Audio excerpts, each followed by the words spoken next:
शहर मेरी खबर। देखिए सिर्फ खबर फास्ट।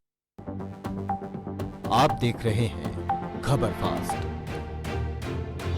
तेज खबर, पैनी नजर।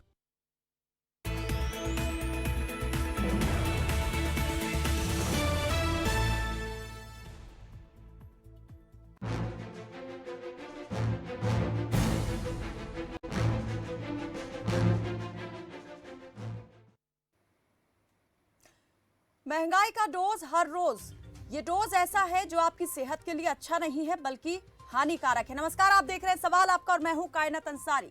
कितने अच्छे थे वो दिन जब पहली तारीख आने पर नौकरी पेशा लोगों का चेहरा खिल उठता था। गृहिणियां अपने महीने भर के बजट का हिसाब किताब कर लेती थी और घर खर्च में से की गई बचत पर मन ही मन मुस्कुराती थी। लेकिन अब जो महीने की पहली तारीख होती है, इस पर बचत कम और खर्च को लेकर चिंता ज्यादा बढ़ जाती है। 1 जुलाई महंगाई ने एक बार फिर से आम आदमी को जोर का झटका दिया है। पेट्रोल डीजल तो पिछले कुछ दिन से अपनी बढ़त बनाए हुए है और 100 का आंकड़ा पार करने के बाद भी नॉट आउट है। वहीं बची कुची कसर रसोई गैस ने पूरी कर दी। घरेलू गैस सिलेंडर पर एक बार फिर से गैस कंपनियों ने, तेल कंपनियों ने 25 रुपए की बढ़ोतरी कर दी है। पिछले 6 महीने में गैस सिलेंडर की कीमतों में करीब 140 रुपए तक का इजाफा हो चुका है और गैस सिलेंडर की कीमत 800 का आंकड़ा पार कर चुकी है। जो देश के और बात करें देश के 148 जिलों की, तो यहां पर पेट्रोल 100 के पार पहुंच चुका है। आंकड़ों के मुताबिक मई में 16 बार और जून के 14 दिन में 8 बार पेट्रोल डीजल महंगा हुआ। इस बीच पेट्रोलियम मंत्री धर्मेंद्र प्रधान का एक बयान भी सामने आया, जिसमें उनका कहना था कि भारत सरकार हो या राज्य सरकारें, कोरोना काल में एक साल में लगभग 35,000 करोड़ से ज्यादा टीके पर खर्च हो रहे हैं। मुफ्त राशन के लिए प्रधानमंत्री ने 1 लाख करोड़ रुपए प्रधानमंत्री गरीब कल्याण योजना पर खर्च करके योजना की शुरुआत की है। पीएम किसान सम्मान निधि में हजारों करोड़ रुपए सीधे किसान खाते में पहुंचा दिए गए हैं। किसान हित को ध्यान में रखते हुए चावल गेहूं की एमएसपी घोषित की गई है।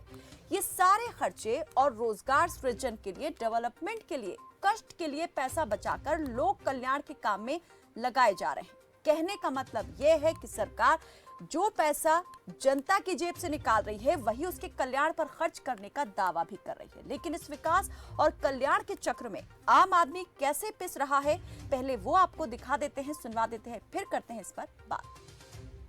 ਅੱਜ ਅਸੀਂ ਵਪਾਰ ਮੰਡਲ ਵੱਲੋਂ ਇੱਕ ਆਮ ਕਈ ਵਰਗਾਂ ਦੇ ਲੋਕਾਂ ਨੂੰ ਨਾਲ ਲੈ ਕੇ ਅਸੀਂ ਪ੍ਰੋਟੈਸਟ ਕੀਤਾ ਹੈ ਮਹਿੰਗਾਈ ਦੇ ਖਿਲਾਫ।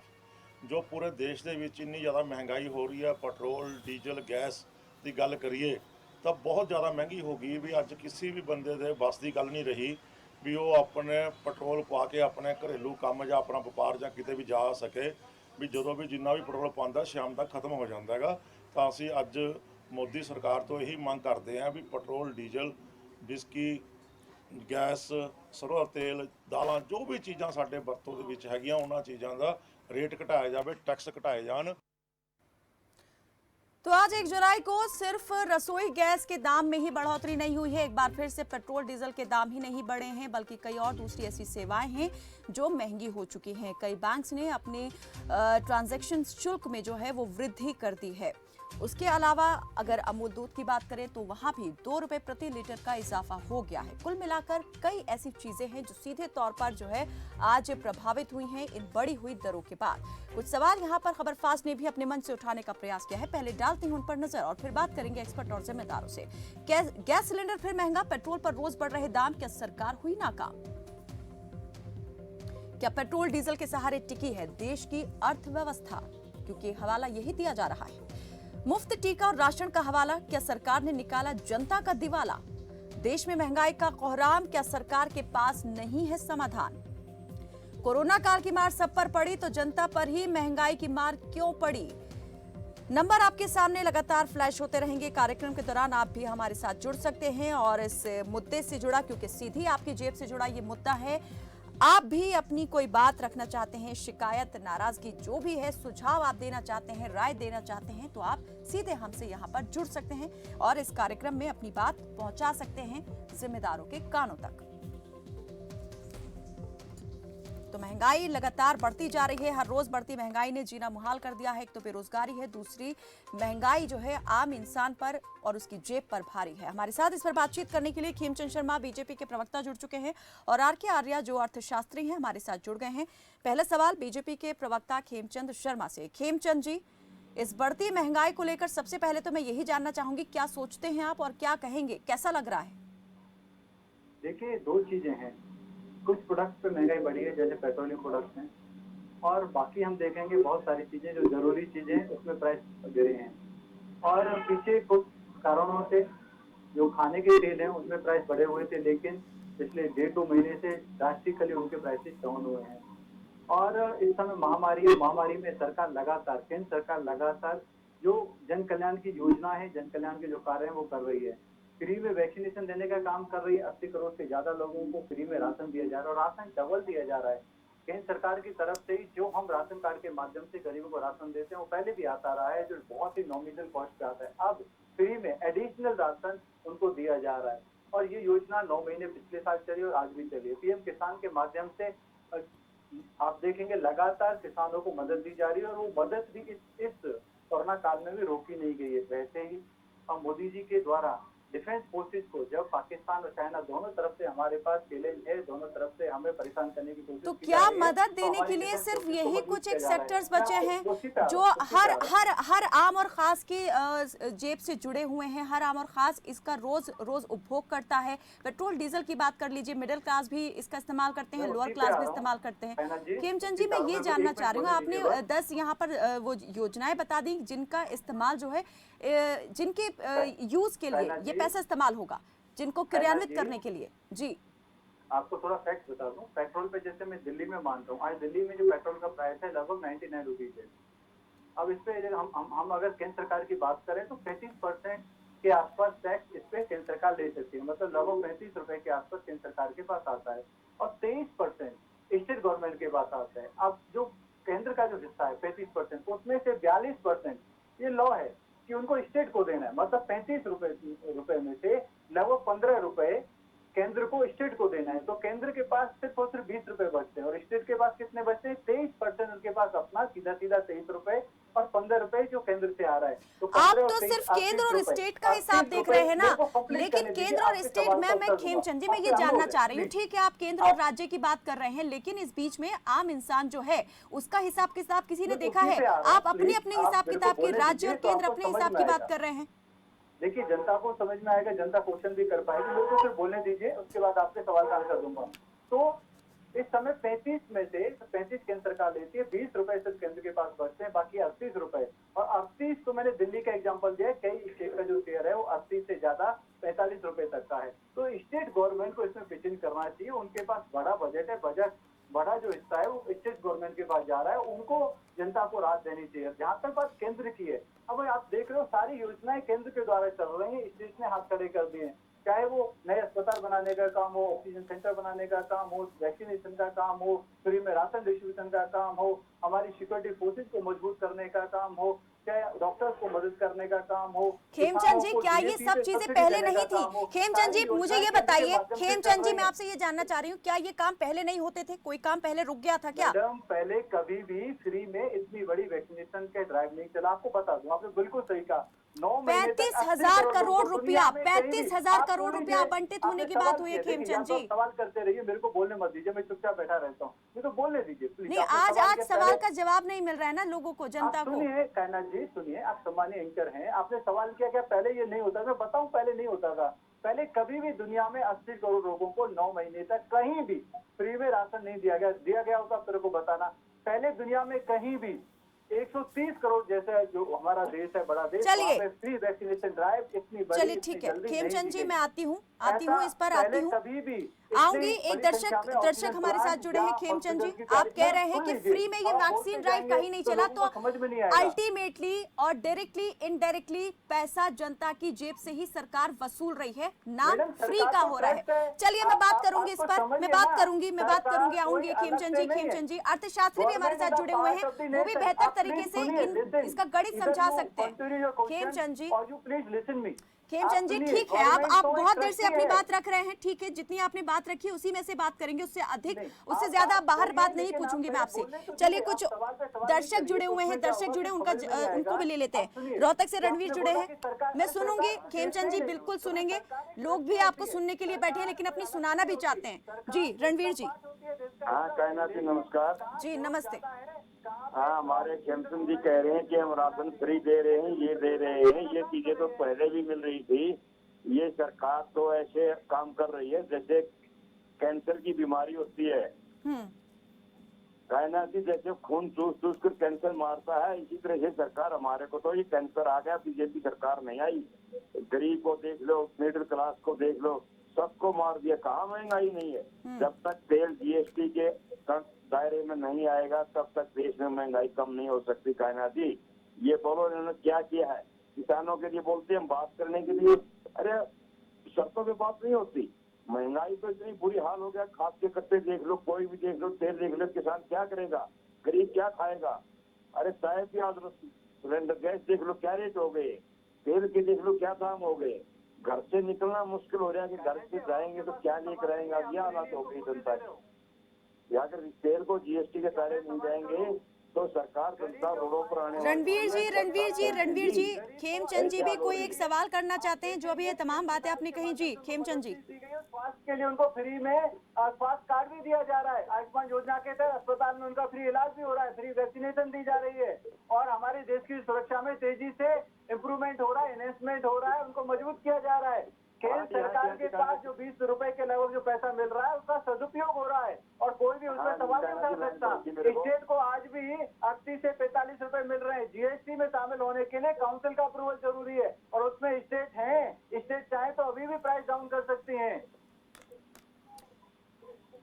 सेंट्रल गवर्नमेंट तरक्की कर रही है आपके हिसाब से, स्टेट गवर्नमेंट भी तरक्की कर रही है, लेकिन आम आदमी की कहाँ तरक्की हो रही है? वो तो बेरोजगार बैठा हुआ है, रोजगार की मार उस पर पड़ी हुई है, महंगाई की मार भी उस पर डाल दी गई है। सिर्फ अपनी तरक्की के लिए यहाँ पर आम जनता की जेब पर डाका डाल दिया गया है। चलिए बहुत बहुत शुक्रिया रणवीर जी। जो डीएपी पे सब्सिडी दी गई है आज 1200 रुपए पर कट्टा जो डीएपी पे सब्सिडी है वो आम आदमी के लिए, खास आदमी के लिए।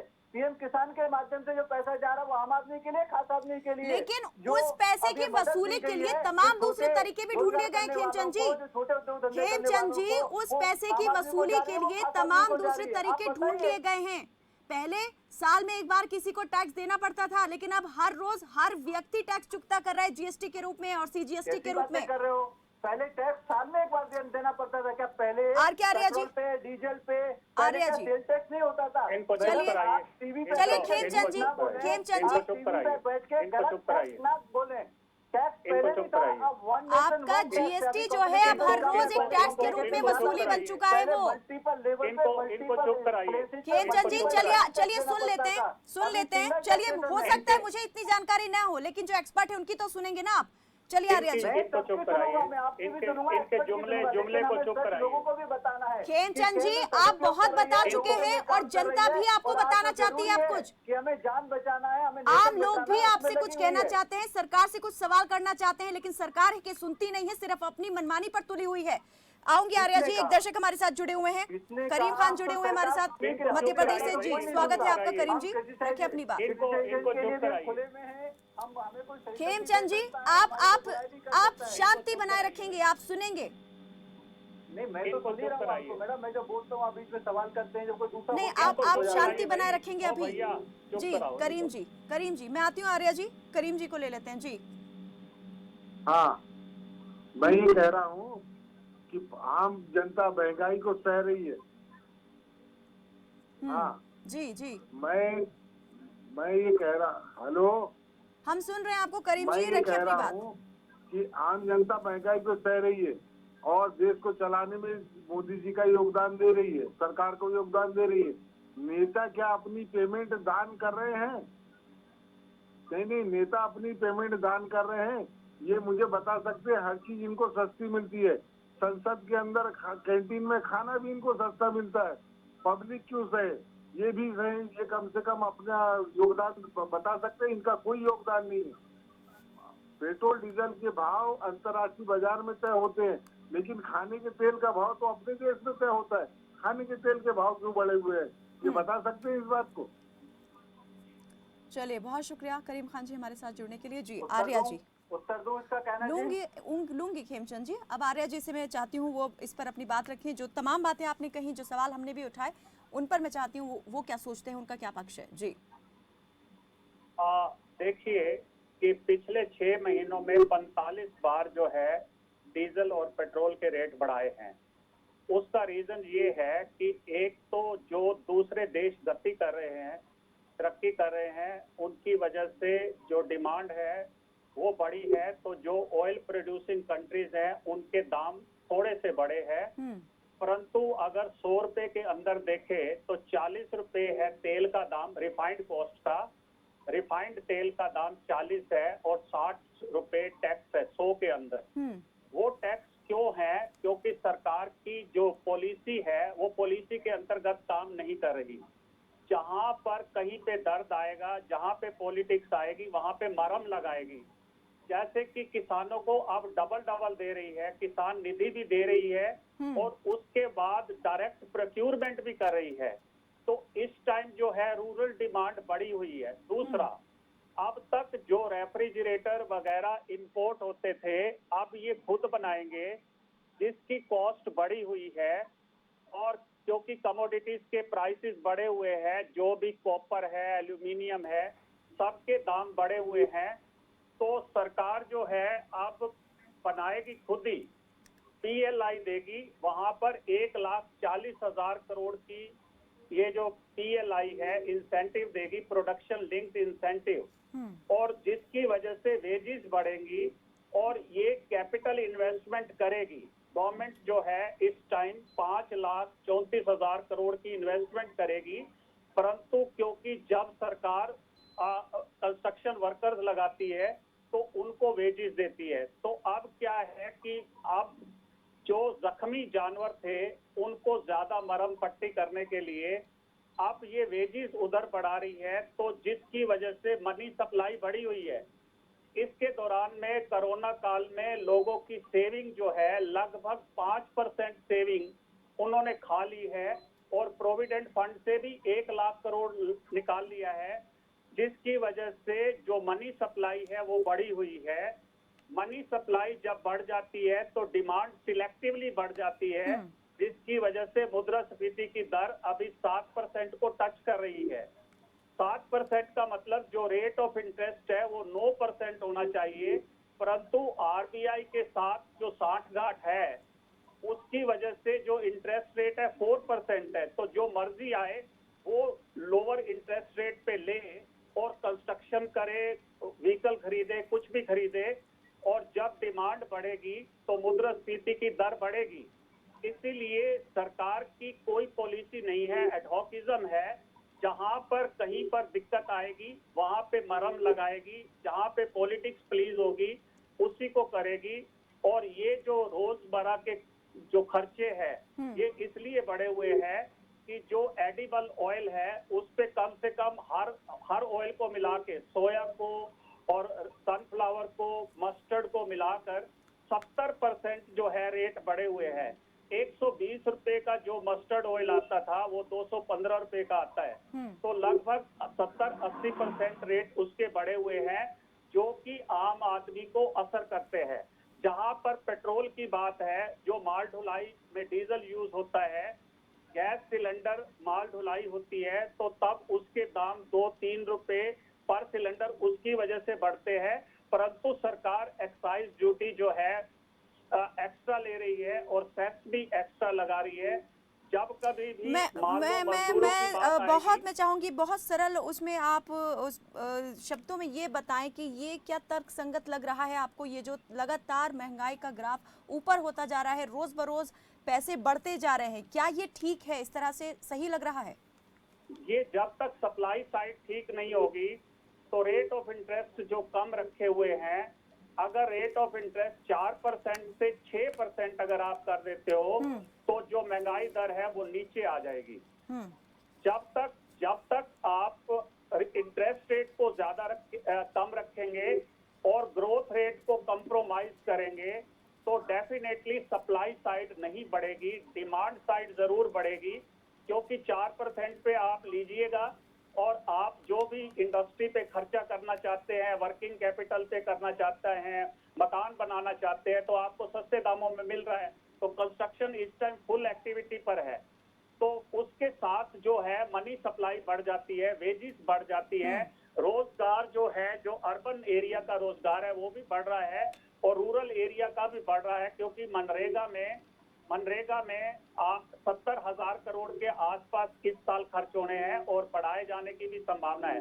तो इसलिए पॉलिसी जब पैरालाइज हो जाती है तो एडहोकिज्म आ जाता है, तो वेज डिफरेंशियल बढ़ जाता है। अब रूरल वेजेस जो है वो ज्यादा हैं, अर्बन एरिया में कम है, इसलिए रूरल डिमांड अभी और बढ़ेगी। तो महंगाई जो है, रेट ऑफ इंटरेस्ट को अगर रेज नहीं करेंगे, उठाएंगे नहीं, तो ये मुद्रास्फीति की दर जो अगला सितंबर आएगा ये लगभग 9% के आसपास होगी। और ये ठीक होगी कब? ये मार्च के आसपास होगी, जब 90 ये तो एक आकलन ही लगाया जा सकता है कि ये ठीक होगी या नहीं होगी। कुछ और दर्शक हमारे साथ जुड़े हुए हैं। गुरप्रीत यमुनानगर से जुड़े हैं और राजकुमार रोहतक से जुड़े हैं। जी गुरप्रीत, स्वागत है आपका, रखें अपनी बात। चलिए, हमारा संपर्क टूट गया है। राजकुमार रोहतक से जुड़े हैं, स्वागत है आपका राजकुमार। नमस्कार मैडम जी। जी नमस्ते। वो करते हैं रात दिन अपने गुणों का बखान, उनको क्या मालूम कि जनता है कितनी परेशान। कहाँ गए वो अधनंगे प्रदर्शन करने वाले, सत्ता में आकर ना गरीबों का दर्द समझने वाले। कभी गरीबों को कोरोना ने मारा, अब महंगाई ने ले ली जान, किसके आगे दुखड़ा रोएं, हे भगवान हे भगवान। थैंक यू मैडम जी। जी खेमचंद जी। देखिए, सबसे पहले तो एक बंधु ने फोन पे कनेक्ट करके कहा कि भाई संसद में नेताओं को सब्सिडी मिलती है खाने पे। आपको बता दूं, मोदी जी ने आने के बाद सब्सिडी को खत्म कर दिया है। अब रियल प्राइस पे ही वहाँ सांसदों को, नेताओं को भोजन मिलता है। ये मोदी जी ने किया, उससे पहले नहीं हुआ, आपकी जानकारी के लिए। दूसरा, आपने एक और क्वेश्चन उठाया था कि भाई नेता अपना टैक्स देते या नहीं। मोदी जी सरकार आने के बाद हर नेता को, भारतीय जनता पार्टी के नेता को, हर पदाधिकारी को अपनी डिटेल गवर्नमेंट को भी सबमिट करनी होती है, अपने डिपार्टमेंट में भी सबमिट करनी होती है और उनको ट्रूली टैक्स पे करना होता है। अगर नहीं करते तो बिल्कुल सही कह रहे हैं, राष्ट्रपति तक की सैलरी से टैक्स कट रहा है यहाँ पे। तो हम लोग पहले खुद करते हैं, उसके बाद दूसरों को मौका देते हैं, दूसरों से हम कहते हैं। इस समय आपको एक बात बता दूं, जो सरकार है वो इस फोकस में लगी हुई है कि हमारे जो उद्योग धंधे हैं, हमारे यहाँ पे जो इकोनॉमी है, उसकी एक्टिविटी को बढ़ाया जाए। उसकी वजह से अभी जैसे हमारे इकोनॉमिक साहब ने भी कहा कि उसकी वजह से जो रेट ऑफ इंटरेस्ट है वो कम किए गए और उसकी वजह से कहीं ना कहीं कुछ कुछ चीजों में महंगाई बढ़ी हुई है, वो स्वाभाविक है। लेकिन रेट ऑफ इंटरेस्ट को इस समय बढ़ाया नहीं जा सकता। आप उसे बढ़ा दोगे तो होगा क्या कि जो डेवलपमेंट की एक्टिविटी है, जो इंडस्ट्री की एक्टिविटी है, वो कम हो जाएंगे। इस समय इंडस्ट्री को सपोर्ट करने की जरूरत है, ताकि एम्प्लॉयमेंट बढ़े, ताकि लोगों को जो सपोर्ट है वो मिले, लोगों को काम धंधे मिले, काम धंधे मिलेंगे, लोगों को सपोर्ट मिलेगी, प्रोडक्शन होगा, इंडस्ट्री आगे बढ़ेगी तो सबका भला होगा। तो वो काम किया जा रहा है। दूसरी ओर केंद्र सरकार हर क्षेत्र में जहाँ पे लोगों को जरूरत है, वैक्सीन फ्री की जरूरत थी, वैक्सीन देने का काम किया है। गरीब को भोजन की जरूरत है, भोजन देने का काम किया। उत्तर प्रदेश में आपने देखा किस तरीके से मजदूरों को सीधा कैश ट्रांसफर भी किया गया है और उनका जो स्किल है उसको इम्प्रूव करने के लिए ट्रेनिंग दी जा रही है। उनके स्किल को मैप किया जा रहा है कि उनको कहाँ पे किस क्षेत्र में नौकरी दी जा सकती है। वैसे ही हैवी 6 लाख करोड़ से ज्यादा का खर्चा इंफ्रास्ट्रक्चर डेवलपमेंट में किया जा रहा है। इंफ्रास्ट्रक्चर डेवलपमेंट दुनिया का सबसे बड़ा, हम सभी जानते हैं, क्षेत्र होता है जहाँ पे एम्प्लॉयमेंट जनरेट होता है, जहाँ पे पैसा सीधा लोगों की जेब में जाता है। लोग वहाँ पे बहुत सारी गतिविधि करते हैं, सीधा काम करते हैं, छोटे छोटे ठेके लेते हैं और वहाँ पे सहयोग करते हैं तो सीधा पैसा लोगों की जेब में जाता है। इस समय पूरी तरीके से सरकार लोगों को उत्थान में लगी हुई है, लोगों की भलाई में लगी हुई है। हाँ, जो पेट्रोल का प्राइस बढ़ रहा है उसमें इंटरनेशनल रीजन है और हाँ, स्टेट गवर्नमेंट जो मोटा है उसमें चंक ले रही है, मोटा हिस्सा ले रही है, उनको जरूर राहत देनी चाहिए। मैं समझता हूँ कि आराम से स्टेट गवर्नमेंट 10 से 15 रुपए केंद्र नहीं बढ़ाएगा तो स्टेट गवर्नमेंट फिर कैसे बढ़ाएगी? नहीं, केंद्र अगर नहीं बढ़ाएगा तो स्टेट भी नहीं बढ़ाएगी। करना वो गलत होगा ऐसे समय में जब केंद्र बहुत सारे जनप्रिय काम कर रही है और जनता के लाभ के लिए जो जरूरी चीजें। मैं यही जानना चाह रही हूँ कि क्या सिर्फ अर्थव्यवस्था को संभालने का एक जो मीडियम है वो यही रह गया है, यही सेक्टर रह गया है, एकमात्र इसी पर निर्भर है हमारे देश की अर्थव्यवस्था? यहीं पर आप बढ़ा करके सब वसूलेंगे या फिर उसे रिकवर करेंगे? नहीं, कहना जी आप गलत करें, हम नहीं बढ़ा रहे। अभी जो पेट्रोलियम के प्राइसेज हैं वो इंडिपेंडेंट प्राइसेज हैं, वो इंटरनेशनल प्राइस के हिसाब से वो तय होते हैं, उनको केंद्र नहीं छेड़ रही है। केंद्र का जो हिस्सा है मैं आपको बता दिया, उसका यूटिलाइजेशन हो रहा है। आर्या जी इंटरनेशनल रीजन की वजह से बढ़ रहा है। इंटरनेशनल प्राइस जो है वो इम्प्रूवमेंट करने के लिए, सपोर्ट करने के लिए पूरा भरसक प्रयास कर रही है। और आपने देखा $72 को भी सपोर्ट दी जा रही है, किसानों को भी सपोर्ट दी जा रही है, मिडिल क्लास को सपोर्ट दी जा रही है, मजदूरों को सपोर्ट दी जा रही है। वो सपोर्ट किस किस को मिल रहा है और किसको नहीं मिल रहा है वो साफ तौर पर दिखाई दे रहा है। आर्या जी जल्दी से जो खेमचंद शर्मा जी ने अभी बात कही यहाँ पर, मैं चाहूंगी उस पर आप जल्दी से प्रतिक्रिया दें, मुझे चर्चा को यही समाप्त भी करना होगा जल्दी। क्योंकि इकोनॉमी डिरेल हुई है और कभी जो है फॉरेन फ्लो आता है, कभी नहीं आता, तो उससे जब रुपये डेप्रिशिएट होता है तो तब भी दामों पर असर पड़ता है। अभी जो पिछले 70-80 पैसे पर डॉलर पर लीटर बढ़े थे, वो रुपये जितना कमजोर होता है, 1 रुपए के पीछे जो है 1 रुपए के पीछे 4 पैसे जो है बढ़ जाता है जब रुपये डेप्रिशिएट होता है। अगर 1 रुपए से होगा तो 4 पैसे जो है वो बढ़ जाएगा तेल का दाम। परंतु क्योंकि ग्रोथ का प्रोसेस लेट है, ग्रोथ जो है पटड़ी से उतरी हुई है, इकोनॉमी पटड़ी से उतरी हुई है, इसीलिए फॉरेन फ्लो जो है वो टेम्परेरी होता है। स्टॉक मार्केट उछल जाती है, गिर जाती है। जब तक फॉरेन डायरेक्ट इन्वेस्टमेंट नहीं आएगी तब तक ये जो ग्रोथ है वो स्ट्रॉन्ग नहीं होगी, क्योंकि अभी पॉलिटिकल माहौल किसी भी स्टेट का ठीक नहीं है। हर जगह पे बहुत ही दिखते हैं, जिसकी वजह से फॉरेन डायरेक्ट इन्वेस्टमेंट नहीं आ रही। ग्रीन फील्ड प्रोजेक्ट्स के अंदर जो नए प्रोजेक्ट है उसकी वजह से तो गवर्नमेंट की ट्रेड पॉलिसी भी ठीक नहीं है। चलिए, ये सिर्फ आंकड़ों की बातें हैं कि कितना फॉरेन डायरेक्ट इन्वेस्टमेंट आ रहा है और या नहीं आ रहा है, सरकार क्या प्रयास कर रही है, लेकिन कहां से अर्थव्यवस्था को संभालने का प्रयास हो रहा है वो सब साफ तौर पर देखा जा सकता है। महंगाई के रूप में वो दिखाई दे रहा है। बहुत बहुत शुक्रिया आप दोनों ही मेहमानों का हमारे साथ इस बातचीत में जुड़ने के लिए। तो महंगाई का डोज हर रोज बढ़ रहा है, जो कि गरीब और आम आदमी की जेब के लिए बिल्कुल भी ठीक नहीं। ऐसे सवाल यही कि महंगाई के इस असहनीय होते दर्द की दवा क्या सरकार ढूंढेगी या फिर इस दर्द को और बढ़ाने का काम करेगी। फिलहाल के लिए मेरे साथ बस इतना ही। आप देखते रहें खबर फास्ट। नमस्कार।